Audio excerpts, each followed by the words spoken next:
Tutti sapevano e nessuno sapeva. I non ricordo sono il ritornello di questo lungo processo per il crack della Banca Popolare di Vicenza, tornato temporaneamente a Palazzo di Giustizia a Vicenza, causa lavori all'Aula Bunker di Mestre. Continuano a sfilare i testi dell'accusa tra imprenditori e funzionari dell'ex banca che in quegli anni, dal 2009 al 2015, hanno comprato o piazzato azioni dell'Istituto di Credito Veneto ed in particolare le cosiddette baciate.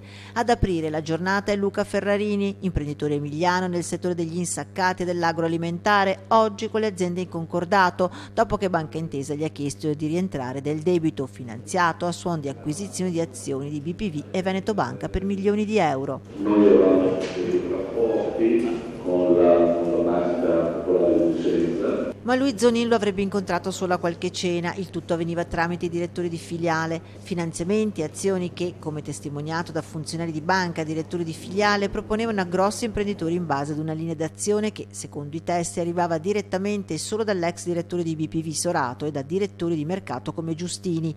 L'ex presidente Zonin, con lui ci sarebbero stati solo incontri o qualche riunione o cena. Diciamo che non viene dimostrata in alcun modo la piramidalità delle decisioni. Tutto si ferma a un certo livello, che è quello della dirigenza. La verità a proposito di questa domanda si saprà se e quando verrà sentito come testimone Sorato e a seconda di quello che lo stesso intenderà dire.